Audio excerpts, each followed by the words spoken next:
starting to understand your betrayal. The eyes of all future generations are upon you. And if you choose to fail us, I say we will never... Yeah. Whatever, Greta. You know, the philosopher Soren Kierkegaard, regarded as the founder of existentialism, wanted on his grave not printed his name, but rather the word the individual, because he wanted to be known and judged only as an individual, not part of any group or crowd. And this trend of blaming the boomers for everything, to me, just sounds arrogant. And I notice that many on the left, and now many on the right, are all of a sudden on this bandwagon. Well, I'm going to argue the contrary here, and I know I'm going against the grain of popularity on the internet. But here we go. What I don't hear anyone talking about is how future generations will likely judge us. And I suspect that they will judge us very harshly, and they will have a very much more complete record of what we did, said, and how we spent our time, because it will be imprinted on the internet. Look, the boomers, they had landline phones, typewriters, and card catalogs.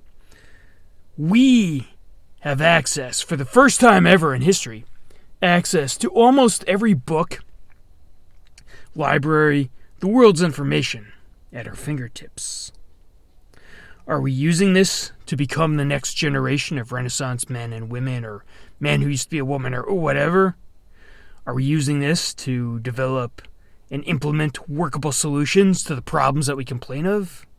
Or do we have much more of dudes and chicks in their apartments streaming video games all day, talking about stuff and getting paid big bucks, while most of us rough it out in the real world?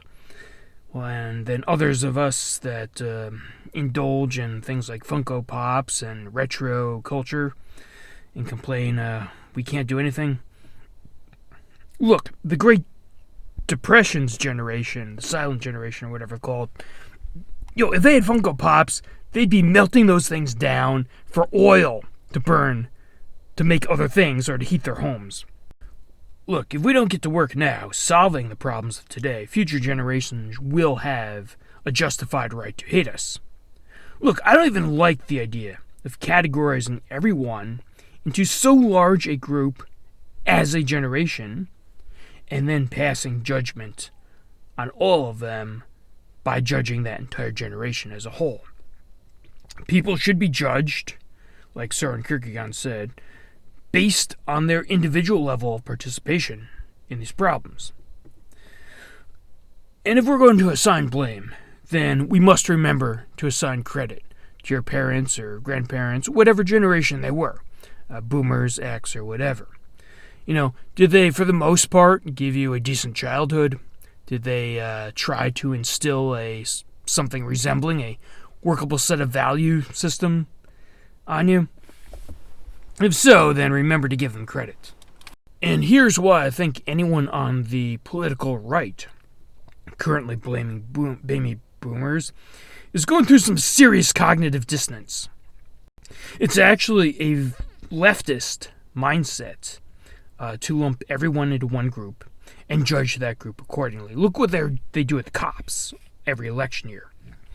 They also like to disassociate us with our past, whether it's tearing down statues or disregarding classical art in favor of weird postmodern art that's supposed to be some sort of conscientious rejection of classical traditions.